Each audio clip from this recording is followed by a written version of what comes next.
datang ke negeri di bawah bayu. Yeah, okay, hai, saya Hafiz Pasha. Okay, merupakan pengacara anda untuk rancangan Bah Membikin Kita Lagu. Okay, kebanyakan orang semua tanya, siapakah penyanyi itu, lagu apakah itu? Tapi sebenarnya tanpa komposer, siapalah penyanyi itu. Jadi ini adalah rancangan yang memperkenalkan komposer-komposer popular di Sabah. Okay guys, jadi kamu orang teruskan untuk menonton rancangan ini, Bah Membikin Kita Lagu. Yeah.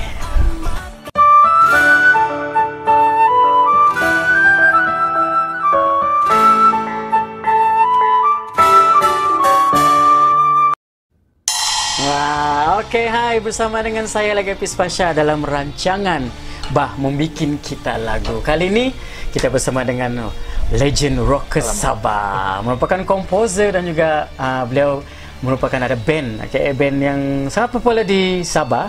Jadi kita bersama dengan episod yang kedua Bah Membikin Kita Lagu bersama dengan Joe Rokasia. Oke, ini dia. Oke bang, apa kabar? Kabar baik. Kabar baik. Malu-malu dia hari ini. Oke, baiklah. Boleh kita memperkenalkan latar belakang diri dan juga kerjaya sebagai seorang komposer? Oke. Terima kasih saudara Hafiz, kan host kita kali ini. Oke, saya sebetulnya orang lebih kenal dengan panggilan nama Joe lah, Abang Joe. Abang Joe lah, begitu. Dan pada masa yang sama menggunakan ada nama-nama komersial untuk penghasilan lagu dan lirik dan sebagainya lah, Putra Hafiz dan sebagainya. So kalau dari segi latar belakang itu saya berasal daripada Kota Meruduk, Sabah. Kota Meruduk. Oke, dan membesar di daerah Pudat dan Semporna. Wow, banyak tempat. Dan kemudian ke Kinabalu lah, dan bermastautin di Papar.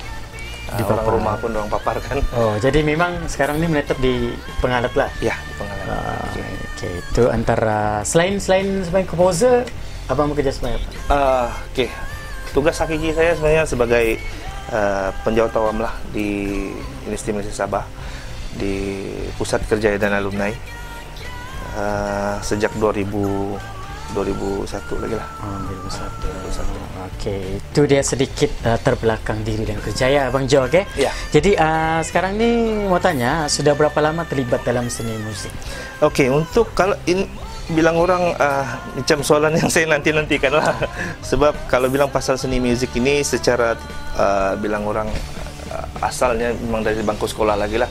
Sejak darjah 4. Wah, tetapi secara official dia terlibat dalam mainstream 2013 bila kami itu bukan kumpulan Rokasia lah, sehingga hari ini. 2000 berapa tadi? 2013. 2013. Ya. Oke. 2013. Itu yang official 2013 itu yang official sudah, yang serius sudah lah. Yang serius. Oke, kalau kita mau tanya sedikit kan, macam mana boleh terjumpa dengan Amy Pengalat tuh? Iya, itu soalannya bagus juga. Ya. Bahkan kadang-kadang bila saya tengok gambar di sini, gambar-gambar di sini ini merupakan sejarah-sejarah di mana kerjaya-kerjaya Rokasia tengah membangun masa itu. Dan silap saya pada tahun 2015 mereka memang sangat famous. Kalau kamu dengar lagu rock, durang lah nih yang lagu-lagu rock. Jadi saya tertanya, macam mana boleh terjumpa Amy ni macam tu. Jadi Abang Joe rasa macam mana? Sebenarnya penubuhan Rokasia ini pun tidak bilang orang spontan saja. Asalnya namanya Meriah Band. Meriah Band. Meriah Band. Itu sebab nama Meriah Record tuh. Oh, baiklah. Tapi bila kita arwah beliau kan, dia masa itu sakit dan kita berkumpul di sinilah. So kita form satu band dan tidak ada penyanyi masa itu. So kebetulan si Amy ni dia baru balik daripada KL. Dia ikut satu audition lah. Lepas tu ni dia balik sini dan masa yang sama dia adalah orang ketujuh kami audition lah untuk masuk Rokasia. Wah. So Abang Joe dan juga dia punya band bukan calang-calang mau pilih orang, ada 7 orang baru dijumpa Amy. Jadi memang Amy sudah pilihan yang itu Amy adalah pilihan yang setepat-tepat untuk kumpulan Rokasia.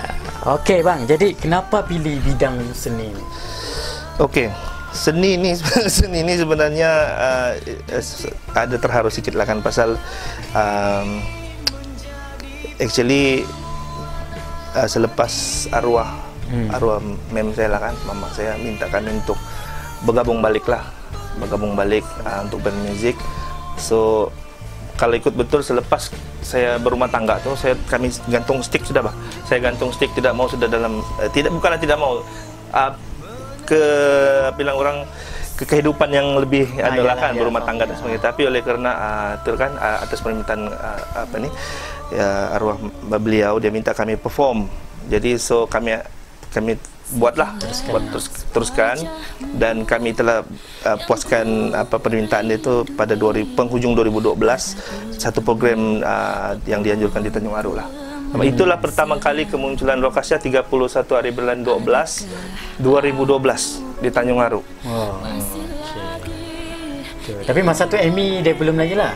Amy sudah. Oh, Amy sudah. Dengan lagu kami sendiri, ciptaan sendiri, Mencari Bayangmu dan Tiada Kata. Oh, cuma yang official ni 2014 lah. Itu 13. Oh, 2013. 1 hari bulan 1 2013. Wah, cantik kan. 1 bulan 1 2013. Okey. Jadi tentunya lah siapa yang mau tanya lagi, siapa yang mendorong macam abang kan membuat lagu ataupun meneruskan kerja seni ini dalam bidang seni. Okey, jujur saya cakap tulang belakang saya dalam bidang seni ini istri saya lah. Sebab pada asal perjuangan seni ataupun seni saya dalam ni kan di Sabah ni kami bersama sebenarnya. Dia juga adalah pencipta lagu dalam banyak lagu Rokasia lah. Tapi yang kami sudah rakam 2 lah, Tiada Kata dengan lagu Andai. Itu hasil tangan dia lah. Jadi selepas itu ada sebab-sebab tertentu saya bilang dorang tidak perlulah ke mainstream, biar saya saja saya kena privasi keluarga. Ya betul juga lah. Kadang-kadang harus begitu.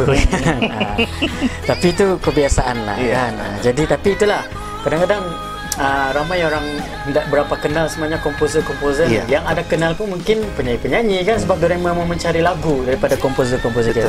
Tapi yang melihat kita punya program hari ini memang mempertengahkan komposer-komposer Sabah. Jadi ini tujuan dia. Okey, baiklah bang. Jadi sekarang ni apa cabaran dan juga tekanan paling besar dalam kejayaan sebagai komposer ni? Habis kadang-kadang contoh macam kadang-kadang ada artis ni dia demand bla bla bla bla. Maksud abang sudah buat lagu gini. Tapi sudah dibagi lagu, dia nak mau lagi ni. Itu contoh lah. Jadi sebagai abang sebagai komposer, jadi apa cabaran ataupun tekanan paling besar yang abang hadapi? Okey. Ini secara jujur lah kan, selama hampir lebih kurang dari 2013 sampailah 2020 ni. Sebenarnya kalau dari segi masalah individu saya tidak ada masalah lah. Saya akui saya tidak ada masalah. Cuma saya ada masalah 2 benda sajalah. Satu ialah demand industri. Demand industri maksudnya demand industri sama ada locality ataupun di Semenanjung lah, maknanya ketidakseimbangan, dan juga mungkin ada faktor-faktor lain lagi lah kan. Yang kedua penyanyi itu sendirilah. Kadang-kadang bila ini jujur cerita betul lah kan, bila bukan dari segi bilang yang negatif lah, cuma effort tu yang kita atau attitude tu yang biasa jadi kekangan sama kita lah. Bila kita bagi lagu, okey semua on, tapi bila kita minta dorang untuk berdikari ataupun promosi dan sebagainya, dia tidak boleh tidak boleh recap sendiri.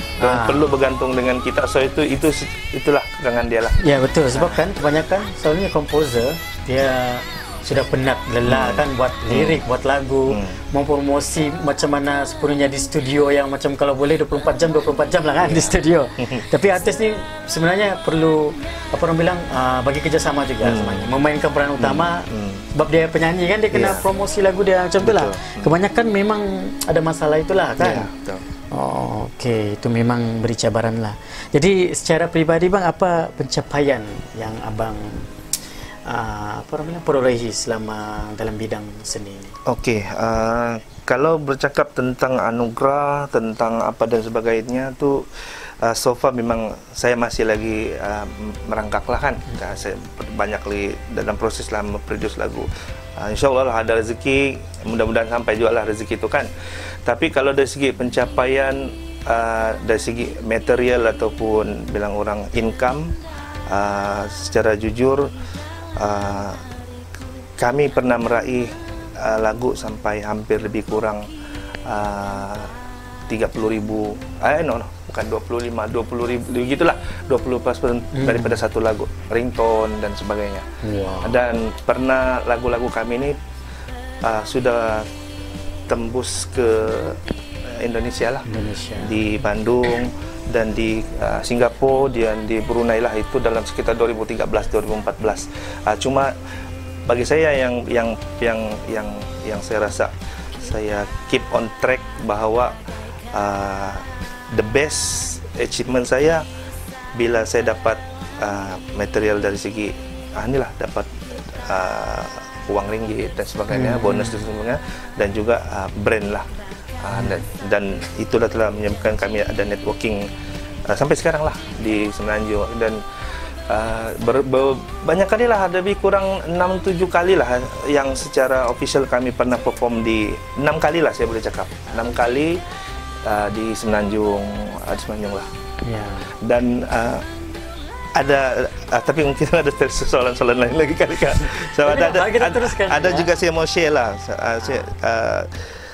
Bukan juga dia sebagai satu masalah. Mungkin kita bercakap pasal rezeki kan. Semua orang ada impian dan sebagainya. Tapi datang itu bila tu Allah yang tahu lah kan. Bila dia mau ni kan. Jadi kami ini pernah tercalon dalam music lah. Sebenarnya saya pernah dengar music 2 kali setting studio, dua tidak dapat terbang, dan akhirnya kami kena adalah bukan juga blacklist lah, kena di stop lah. Maknanya tidak ada rezeki lah masa itu, ada sebab-sebab tertentu. So itu sajalah yang kita kita tahu sebagai komposer dan juga ada band sendiri kan, memang semua artis pun yang di Sabah mimpikan ke musik sebenarnya. Sebab dia bukan perkara yang sangat mudah sebenarnya. Dia sangat susah. Tapi apa bang, saya percaya Rokasia akan tetap, orang bilang akan terus sukses sampai bila-bila, insyaAllah. Bukan saja di sana di Sabah pun kita boleh memajukan ya. Okey bang, itu antara pencapaian. Dan okey, antara artis yang pernah abang bekerja sama selain Amy sendiri sebagai vokal Rokasia, artis yang abang buat lagu untuk artis lain siapa? Okey, so far saya punya pendekatan saya lebih kepada kalau saya collaborate, saya lebih kepada artis-artis yang baru lah, artis yang talented. Biasanya saya punya pool, talent pool saya daripada WMS lah. Saya tengok student-student mana yang boleh dibantu, yang kita boleh bawa ke depan. Dan saya buat eksperimen itu pun sejak 2018, 2017-2018. Tapi syukur juga lah kita dapat lahirkan beberapa lah, antaranya yang sempat saya buatkan lagu lah, Cici, Dayang Nur Azrin, dan yang terbaru ada 2 orang menyusul lagi lah, ada Z, lagu dangdut, sama dia Tony daripada Tawau. Yang lain tu semua yang rakan-rakan seni, kawan-kawan lah. Okey, itu antara yang artis pernah bekerjasama lah. Okey lah, kalau macam saya mau tanya abang kan, okey, siapakah artis yang orang bilang popular di Semenanjung tu kalau abang mau bagi lagu sebenarnya? Adakah yang saya mau bagi artis ni sama konon, contoh Dato' Siti Nurhaliza, konon lah. Jadi siapa yang abang mau kira mau bekerja sama? Okey, saya kalau secara jujur ada 2 orang lah. Kalau satu artis lelaki, satu artis perempuan. Nah, kalau lelaki saya teringin sangat Lantai Praita. Lantai Praita. Okey. Kos lah dia kan. Yang perempuannya? Kalau perempuan saya berminat untuk kalau ada rezeki lah kan, Ella. Oh Ella. Ini memang jurnal rock lah ni. Kalau ikut saya punya ni lah. Tapi kalau cakap genre saya sebagai komposer, itu saya sebagai komposer melihat diri saya minat rock. Tapi kalau sebagai bilang orang sebagai komposer secara umum tu itu lain lagi lah. Tapi saya lebih suka itu ya paling lah kan bilang orang. Sebab orang bilang bila kita buat lagu tu mesti ada jiwa. Iya. Selalunya kita. Okey, itu dia Ella dan juga Lam. Itu memang okey lah. Baiklah, tip buat lagu bang, start dari mana? Buat melodi kah dulu atau bang buat lirik kah? Macam ada beberapa komposer tu soalnya dia akan buat lirik dulu, baru dia boleh buat melodi. Kalau abang macam mana? Adakah sama ataupun abang buat melodi dulu baru buat lirik? Okey. Kalau saya dia punya dua kluster dia lah. Satu, kita mulakan daripada lirik. Satu, melodi itu datang. Itu yang saya lah. Kadang kalau saya buat sebab untuk maklumat Hafiz lah. Sebenarnya saya sudah bukukan satu 10 tips panduan penulisan lirik. Saya sudah buat. So bagaimana saya mau hasilkan lagu dan lirik tuh semua ada saya terjemahkan dalam buku tuh. Tapi untuk secara umumnya ini saya cakap itu sejak saya mulakan lirik. Saya buat dulu lirik. Adalah dia punya pattern tuh kan, lirik. Baru kita pikir kemana dia punya direction. Yang kedua, tiba-tiba saya duduk diam-diam ada terngiang-ngiang macam melodi. Itu yang saya terus tangkap, simpan di ini, baru tulis lirik. Itu sih ya, saya punya style lah. Tapi memang saya, inilah ruang inilah untuk saya berkarya. Saya tidak boleh di tempat yang crowded, di tempat yang, tapi melodi datang boleh di mana-mana saja. Iya betul. Kadang-kadang kita berjalan pun kan, kadang-kadang mana kita tinggal mau pakai handphone ke apa. Itu masalah Pis. Bila tengok, bila tiba-tiba kau dalam tren, tangan melodi sampai tangan kau kalau ada melodi mesti kau pegang gitar untuk kasih touch up dia. Itu masalah. Jadi bila dia tidak kesampaian kau jadi sakit hati. Betul. So kita kenapa sayangkan melodi sebab bila melodi yang datang tuh yang semuanya bagus tau. Gitulah dia punya resepi kalau saya lah. Tapi abang buat melodi memang melalui gitar. Iya gitar saya buat coding dulu. Contoh saya tengok dulu mungkin saya buat revision lah, maksudnya kalau saya mau bukan copycat lah, kalau saya mau influence saya lagu ni, saya tengok apa coding dia, berapa coding, 6 coding, berapa bar, baru saya transform dia pergi kasih pindah dia. Kalau dia ni begini kan, kalau dia A B C D lah, tapi kita kasih lencong dia pergi F sharp contoh lah, begitu. Tapi kalau biasa kalau mudah saya akan ambil Malaysia punya pattern lah, pattern Malaysia punya ni dia A D E F G. Pusing begitu saja, itu Melayu punya inilah, punya melodi. So ini adalah ilmu yang saya rasa saya pun baru belajar. Saya memang sebab saya tidak pandai membuat melodi menggunakan macam kan, selalu guna suara saja sebenarnya. Tapi itulah tips-tips yang berguna lah kepada semua yang melihat kita pada hari ini. Okey baiklah.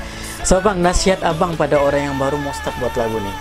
Apa nasihat abang yang baru konon beria-ria orang mau buat lagu, mau jadi komposer.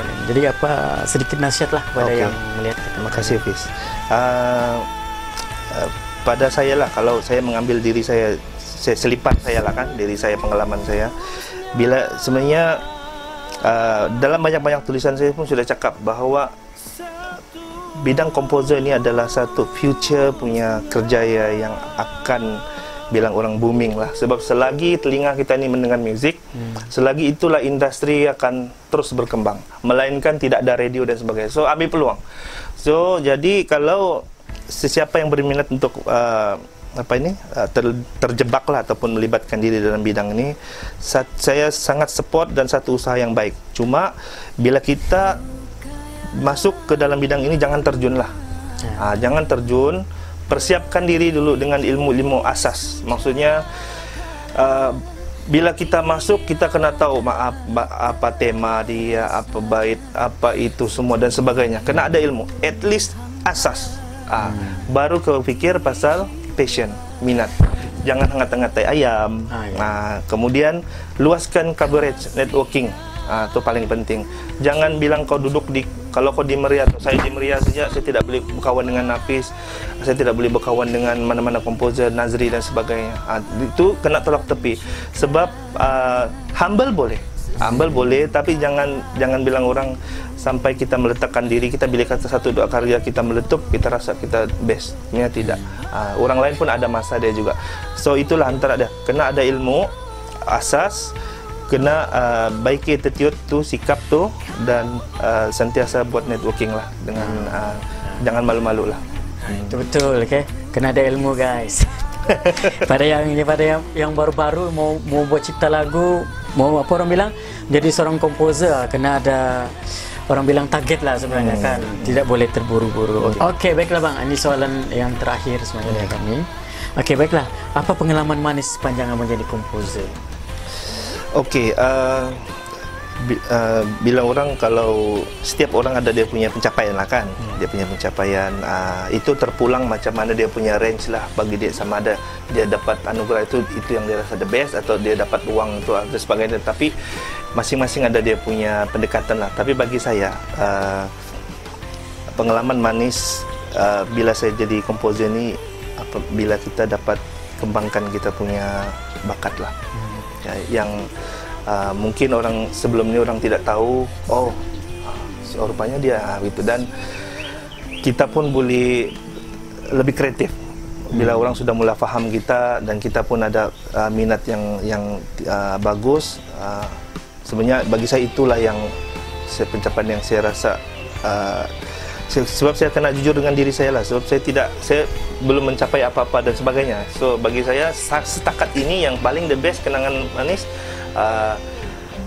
bila saya buat lagu, bagi diri saya benda tu menjadi puas hati.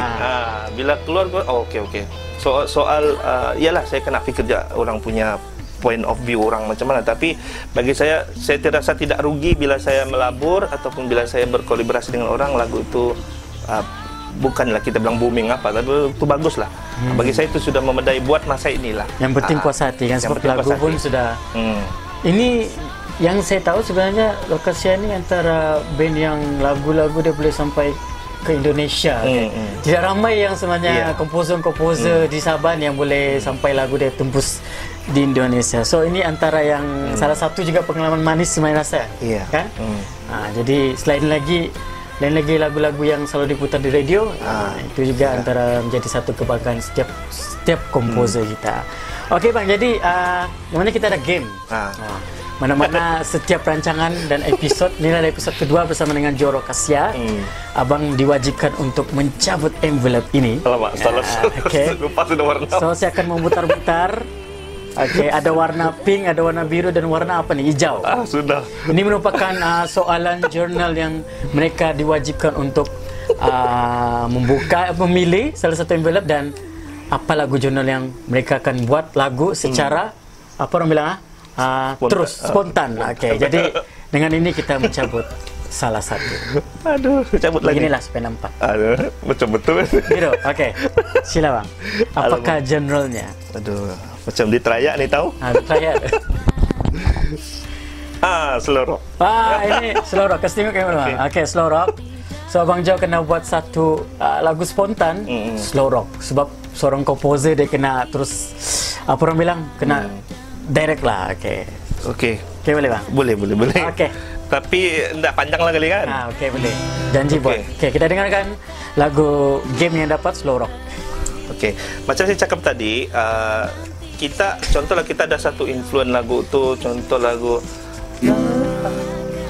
kumpulan Lestari kah kalau tidak silap. So kita mau kasih improvise dia, kita bukan mau copycat apa semua, tapi kita mau ambil coding dia sikit. Kita ni, inilah antara contoh dia lah. Okey.